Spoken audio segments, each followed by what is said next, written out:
Muy bien, comenzamos. La propuesta de hoy es poder conjugar varios saberes en un mismo camino. El camino que indicamos en el día de hoy es la pedagogía, la educación. Hemos tenido la experiencia de la educación en algunos barrios populares de Medellín y encontramos una necesidad explícita en la educación de los hijos que representa las carencias de unas bases, digamos, míticas, neuróticas, que vienen desde la infancia.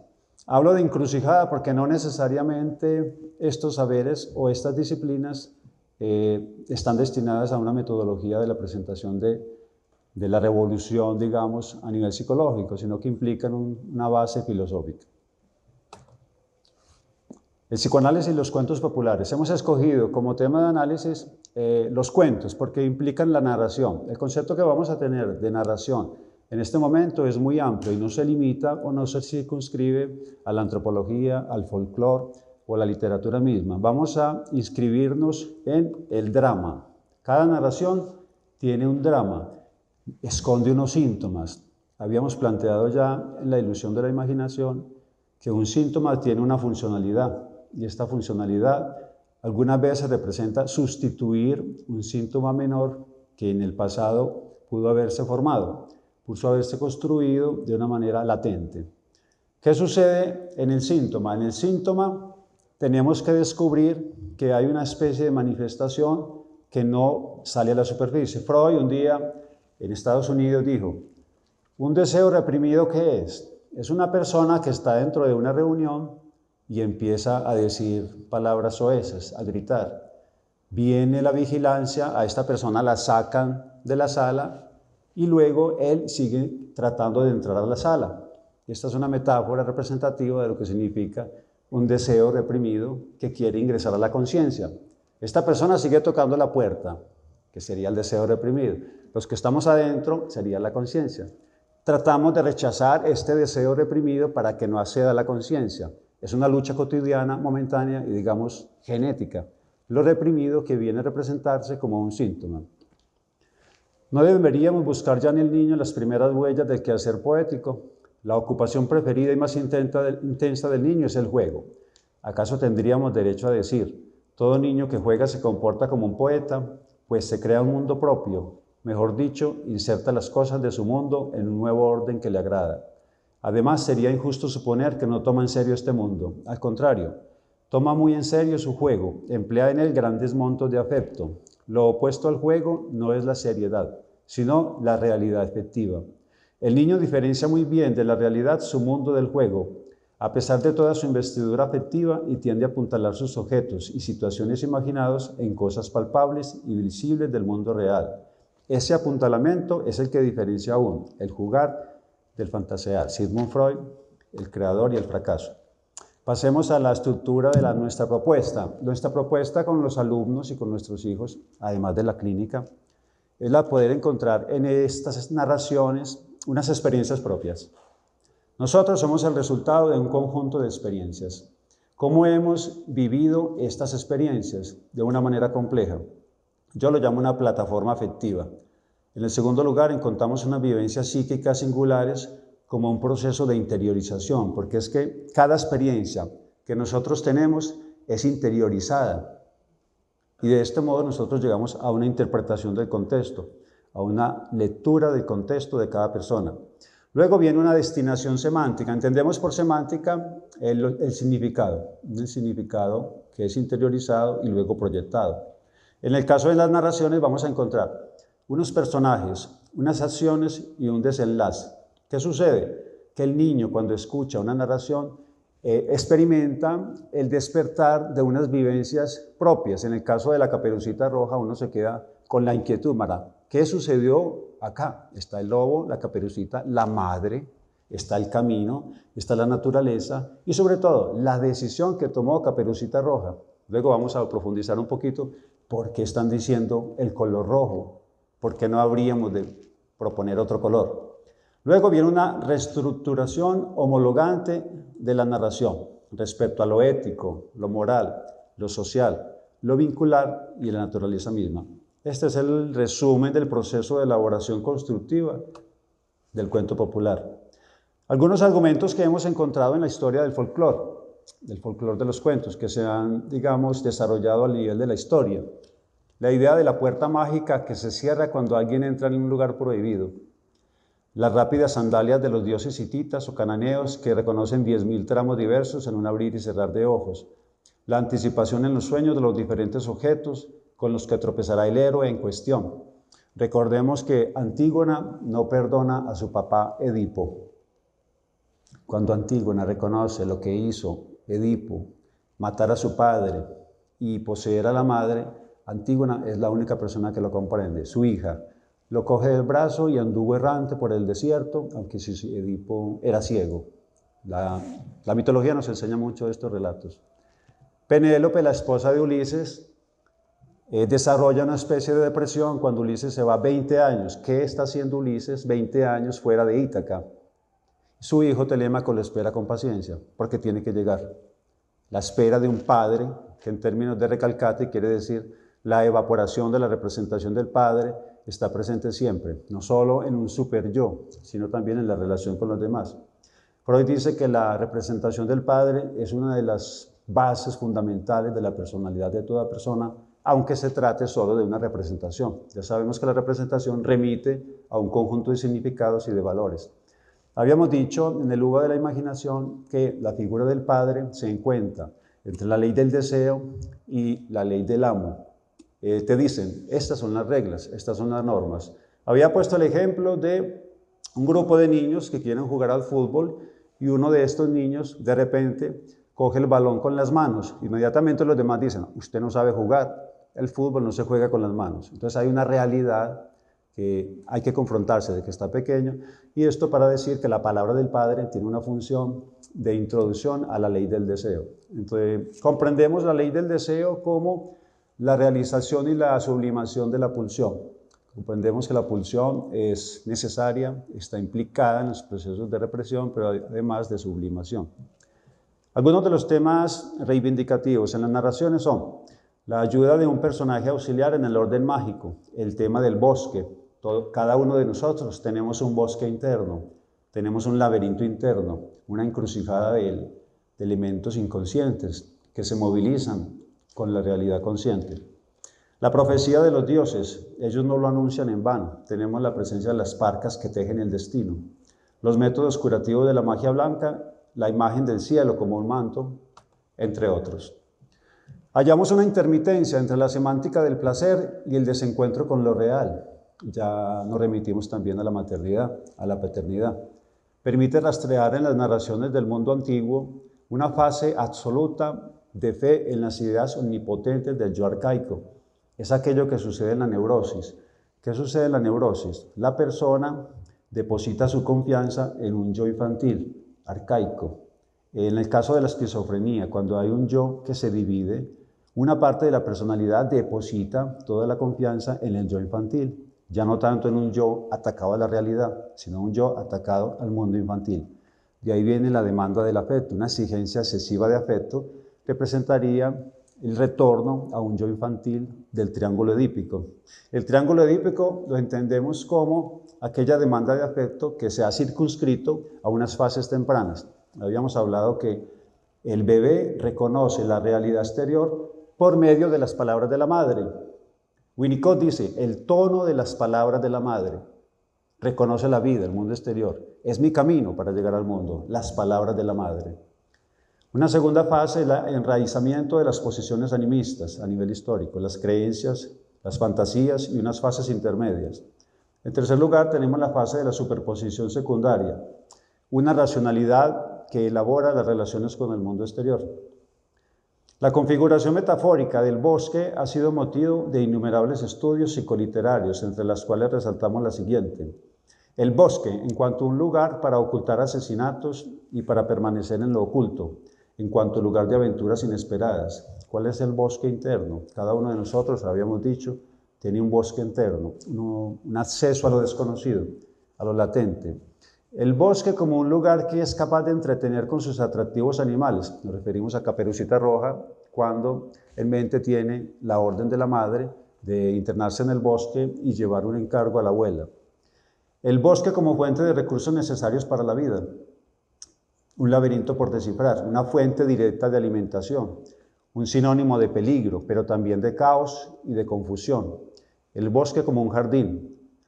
En cuanto a prueba de habilidades, el bosque interior de cada sujeto con sus múltiples significaciones. Carl Gustav Jung, en sus estudios sobre antropología aplicada a los pueblos y a la literatura, plantea los arquetipos. Los arquetipos tienen una funcionalidad que dependen de la identificación que cada lector tenga con el drama.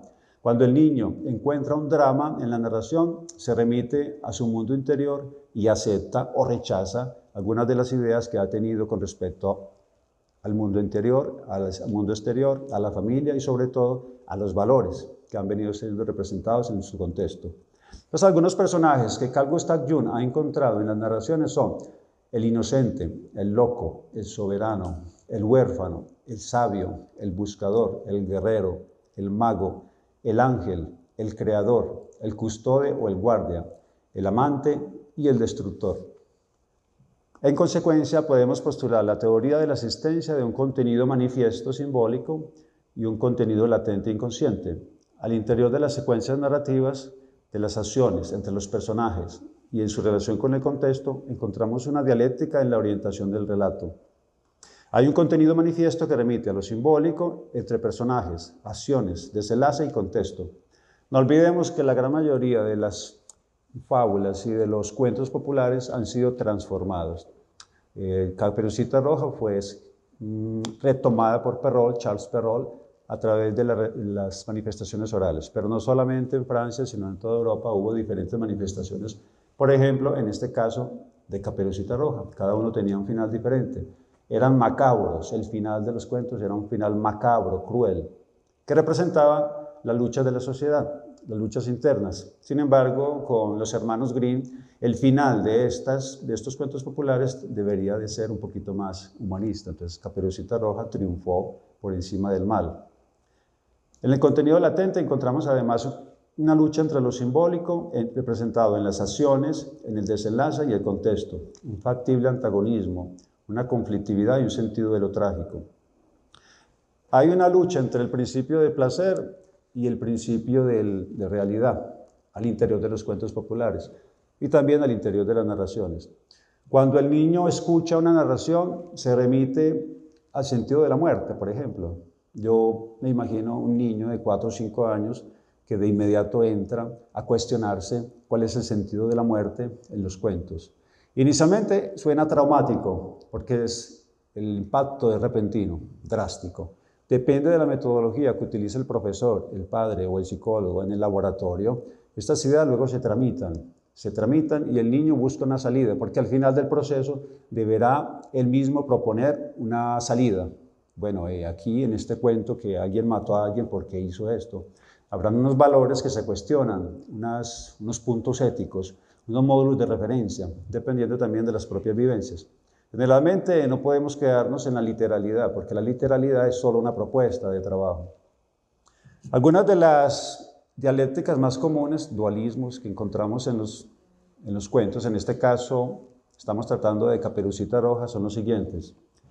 La verdad, la falsedad, la distracción, la concentración. El camino recto con respecto al camino desviado, metafóricamente. El amor por la madre y la amistad con el lobo. Parece que fuera una contradicción, un antagonismo. Ahora, entonces, ¿yo a quién le hago caso? ¿A mi mamá o al lobo? Pero el lobo me está diciendo cosas interesantes. Este lobo me dice, guarda que podemos irnos por este camino, están las flores, está la naturaleza. ¿Y por qué no uno puede relacionarse con un desconocido? ¿Cuál es el problema de hablar con un desconocido? Mi mamá me dijo, no hablen con un desconocido. ¿Qué tiene?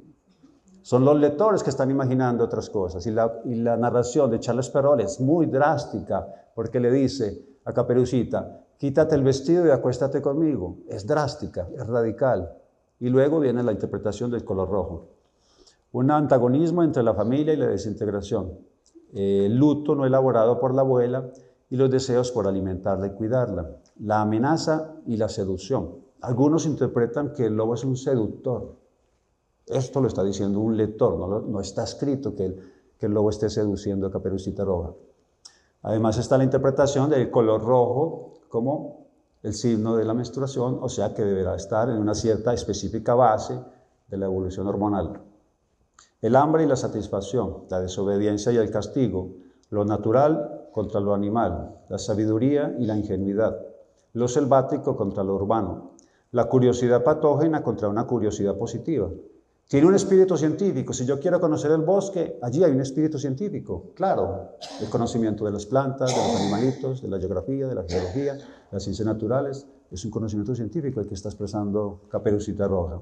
En contra de una curiosidad patógena que llevaría a los peligros, caerse por un lugar, tropezar, encontrarse culebras venenosas en este caso. Entonces se están combinando. El recuerdo y el olvido, algunos interpretadores acusan a Caperucita Roja que se le olvidó, el olvido como un mecanismo defensivo. Recordemos que Freud asumió el olvido como el principal mecanismo de defensa. Es que se me olvidó, o yo quería olvidarme. En este momento no recuerdo esto. Trate de recordar, por favor. En el momento en que este recuerdo se hacía visible y manifiesto, la persona modificaba su actitud. Decía, tengo miedo de este recuerdo. Obediencia y desobediencia, la salud y la enfermedad, la sinceridad y la astucia. Se acusa al lobo de ser astuto en su proceder, pero es una condición del ser humano más que de los animales, porque quien caza es la loba fémina, la mujer, no el hombre. Simplemente que se ponen de acuerdo. La disciplina y la curiosidad, la vida y la muerte, lo cotidiano y lo extraordinario. El afuera y el adentro. ¿Cuántos años tenía Caperucita? Que ya la mamá le dice, usted puede ir afuera, a un bosque desconocido. Algunos dicen que era oscuro, que este bosque estaba oscuro. No está escrito, pero la oscuridad está en el inconsciente, en lo latente, y en este diálogo entre lo manifiesto y lo latente. Sentirse en peligro y sentirse protegido. Si Caperucita dialoga con el lobo, podemos decir y plantear que está buscando un senso de la protección, un sentido de la protección. No existe el padre en Caperucita Roja. Sin embargo, se encuentra con el lobo, con el cazador y con la abuela posteriormente. Son figuras maternas y figuras paternas. Hay una disociación entre lo humano y lo animal, lo natural y lo humano. La madre buena y el lobo maligno, lo vegetariano y lo carnívoro. El principio de realidad y el principio de placer. ¿Qué indica entonces como metáfora de representación semántica el camino directo? Un camino directo representa la dificultad, el conocimiento guiado, el principio de realidad sugerido por la madre, lo convencional, lo común, lo racional, la certeza. ¿Qué representa este camino indirecto proporcionado por el lobo? La curiosidad, la exploración, el principio de placer sugerido por el lobo, lo desconocido, lo novedoso, lo emotivo y la duda. Nosotros estamos acostumbrados a percibir la vida entre lo negro y lo blanco. Y no vemos los colores, las esfumaturas. Vivimos en los extremos.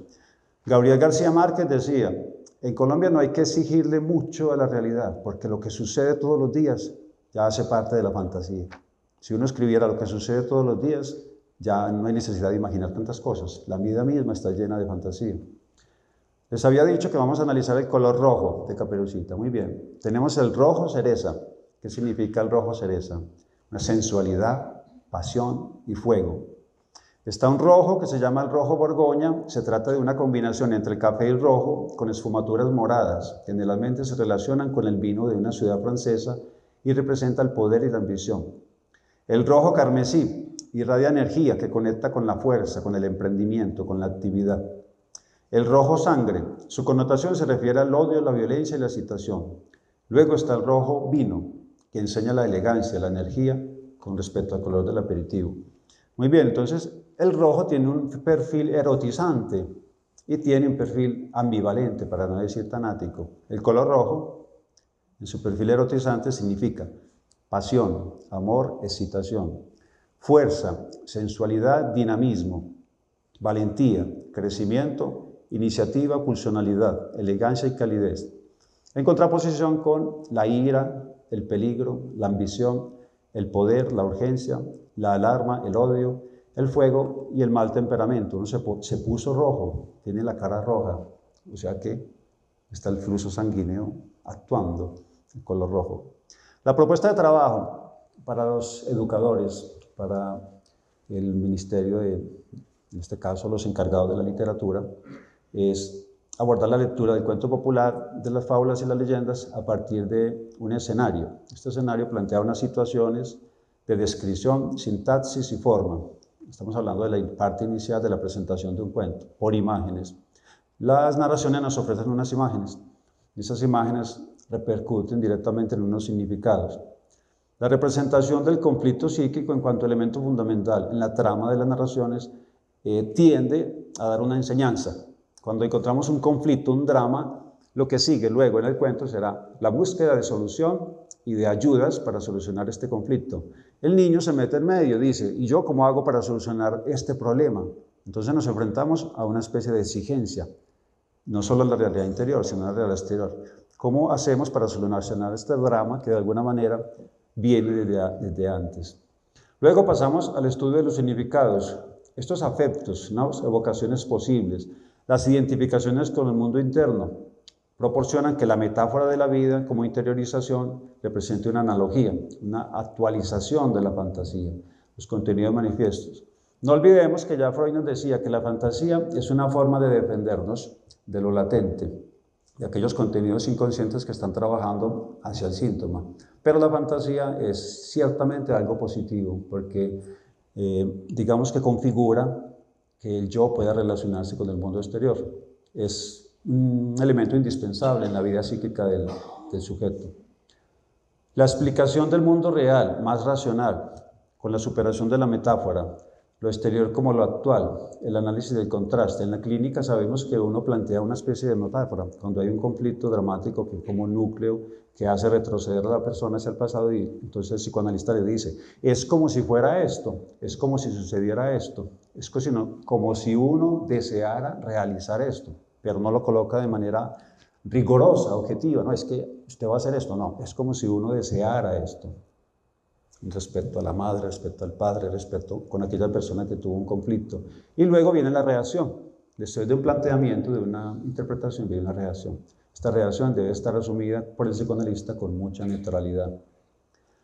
En la parte de la metonimia, como la elaboración secundaria de un lenguaje de la metáfora, encontramos la abstracción de los afectos. La persona busca abstraer los afectos por medio de la racionalidad. Somos muy racionales, es decir, estamos, digamos, de alguna manera disfrazando y camuflando la parte conflictiva de la esencia del yo.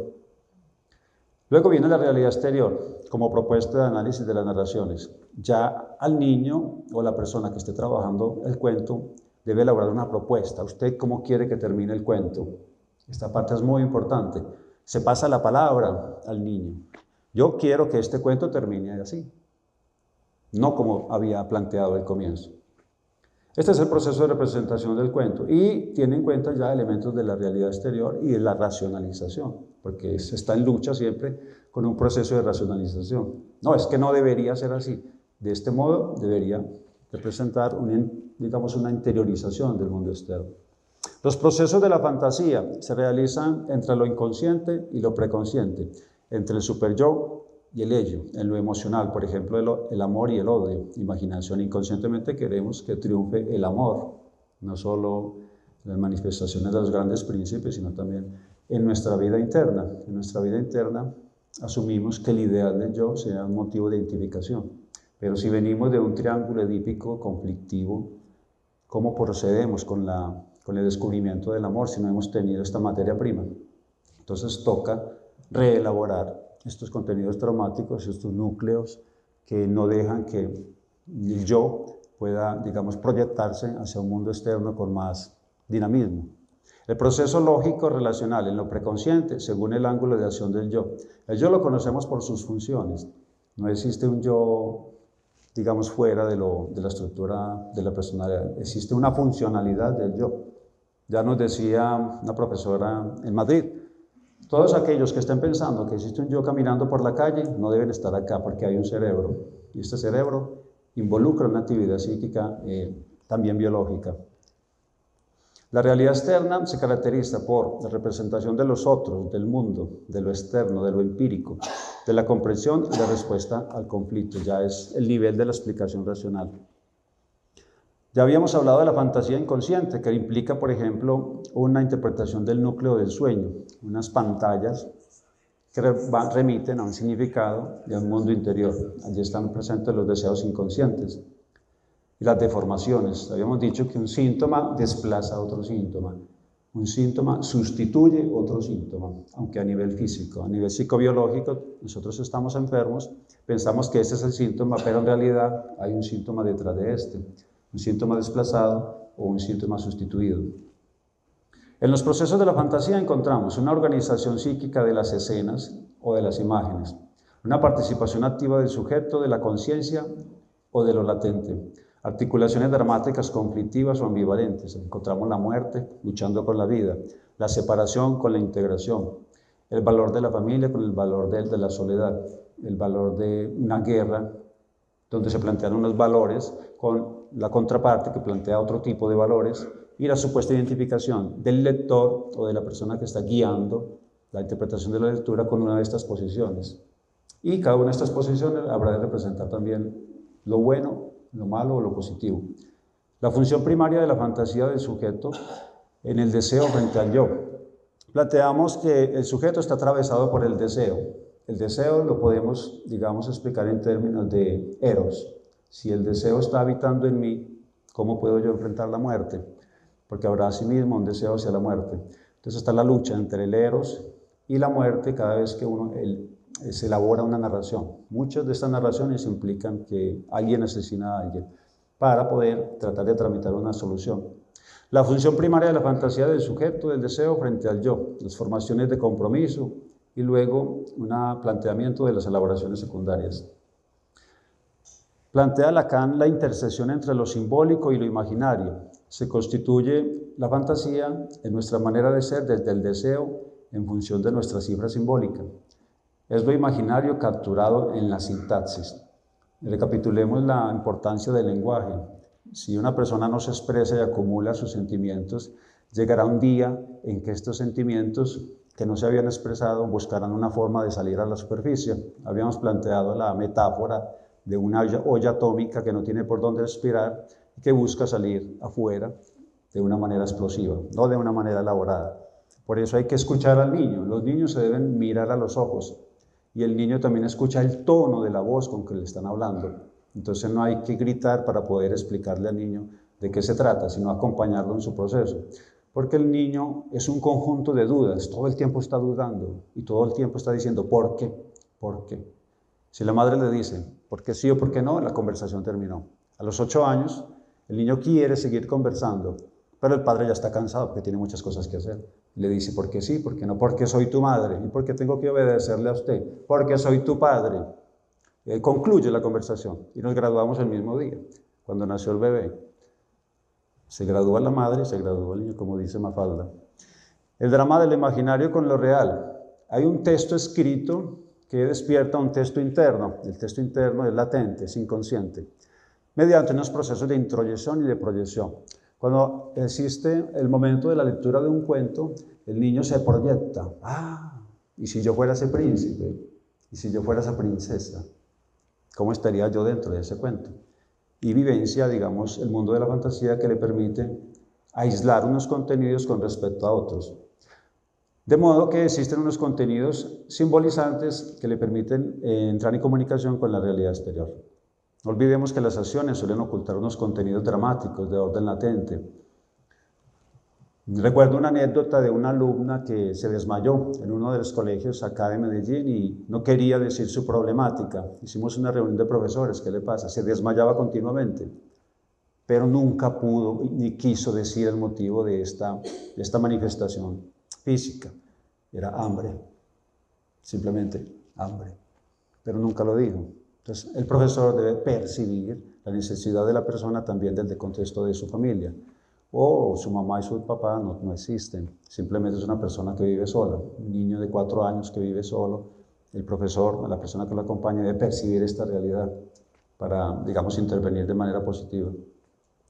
La esencia simbólica del análisis de los relatos redimensiona el carácter estructural y conceptual de la aplicación psicoanalítica entre palabras y afectos. No olvidemos que detrás de cada palabra hay un afecto escondido. Nosotros a veces escuchamos las palabras, pero no el afecto que hay detrás de estas palabras. Y cómo la persona organiza estos significados. Los significados tienen un orden lógico. Lo que generalmente encontramos cuando escuchamos a una persona es la capacidad de resentimiento que tiene por un pasado. Y esta persona está furiosa, está enojada con su pasado. Y este pasado quiere salir a la superficie, digamos, de una manera más heroica y positiva. Entonces vemos que cuando dialogamos con esta persona, la escuchamos, después de un tiempo ya no es la misma, escuchamos el tono es más tranquilo, porque debemos permitir que la persona se escuche a ella misma, que la persona pueda acceder a la comprensión de sí misma. No se trata que el otro me comprenda, no, se trata que la persona se comprenda a sí misma y de dónde están llegando estos nudos traumáticos que luego se desenlazan. La metabolización del esquema psicoanalítico con sus matrices inconscientes en las diversas contextualizaciones no postula su fundamento epistémico en una subjetividad común, sino en una consonancia paralela entre lo enigmático y lo expresable, la versatilidad de los juegos lingüísticos. La única salida que tiene la persona es el lenguaje. Yo puedo escuchar lo que la persona dice, pero si no está en el lenguaje, estos significados, ¿cómo podemos acceder? Entonces vienen los recuerdos, vienen los olvidos, los sueños, los lapsus y también la agresión, la búsqueda de sentimientos de agresión. En estos cuentos encontramos, por ejemplo, el homicidio, que comportaba siempre la pena de muerte, en cuanto este no es accidental, sino voluntario. En un antropólogo que se llama von Hagen, él descubrió que en una tribu el asesinato era castigado, aunque si se tratara de asesinar a un animal. No existe un asesinato inocente, no. El asesinato siempre es voluntario. En estas comunidades primitivas muy organizadas ya existían las comunidades tribales. En el mundo maya ya existía toda una organización punitiva, como lo recuerda César Beccaria. Cada acción del ser humano tiene una respuesta y esta respuesta en el mundo de lo social corresponde también con un superyo a nivel interno. Entonces, si a nivel externo está la ley, aunque digamos que esto pertenecía más a la contemporaneidad, también en el mundo tribal había una organización. Incluyo los mayas, los muiscas, los aztecas, está más adelante, porque también tenían un modelo de interpretación del mundo con respecto al comportamiento de las personas. Los significados subjetivos habrían de llevar a significados universales con base en dos planos de interpretabilidad. La interpretación primaria se refiere al texto, a lo infantil, a lo individual, a partir de la primera mitad de la vida. Se pronuncian enseñanzas en búsqueda del mundo interno. La segunda fase de interpretación, la secundaria, indirecta, simbólica, intuitiva, arquetípica, universalmente en el adulto, a partir de la segunda mitad de la vida, en búsqueda del equilibrio con el mundo exterior. La megalomanía del yo, cuando es adulto, trata de superar la infancia, pero no es así, seguimos siendo niños. Antes, en muchos casos, cuando somos adultos, seguimos siendo más niños de lo que éramos en la infancia. Se ve todos los días. Entonces uno le dice a la otra persona, es que usted parece un niño. No, somos niños. Es que no deja de existir el niño que está en nosotros. Somos Peter Pan o somos uno de los personajes de los cuentos, pero toda la vida estamos tratando de contradecir o de llevar a cabo la personalidad de este niño. ¿Roto? Yo pienso que lo más básico de esta conferencia lo he dicho. Pues muchas gracias por escucharme. Exacto. Muy bien, tú dijiste una frase muy importante. Yo acepto mi infancia o no la acepto. Y el seguir siendo mujer o el seguir siendo hombre, a pesar de aquello que he sentido en la infancia, representa ya un valor.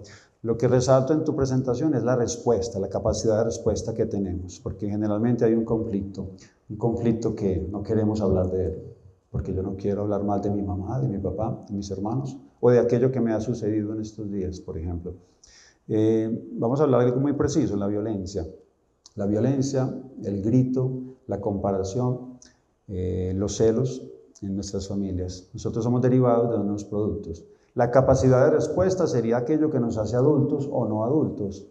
Cuando la persona dice, soy capaz de asumir la actitud de aquello que ha pasado en la infancia. Entonces hay un nudo traumático, lo he planteado, que necesita desenlazarse, necesita elaborarse.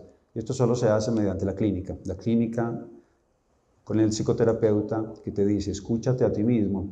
Generalmente no nos escuchamos a nosotros mismos, sino que nos negamos esa posibilidad de escucharnos a nosotros mismos. Porque estamos en un mundo externo. Nosotros estamos en un mundo externo. Tenemos 5 sentidos que los conocemos, pero hay otro sentido que es el de la autoescucha. Me viene la idea de la imagen del espejo. Nosotros buscamos que los demás sean como espejos de nosotros, y si este espejo no lo encontramos, reaccionamos. Exacto. La segunda parte del método que yo propuse estaba el de la escucha. En el momento en que el niño dice, yo me acuerdo de, ya usted entró al mundo interno, donde saca a relucir una serie de valores, de experiencias, es el punto donde debe escuchar. O sea, no hay que intervenir de manera activa, haga esto, piense esto. Al niño lo han castrado secuestrando su cuerpo, le han dicho, no se mueva, no diga.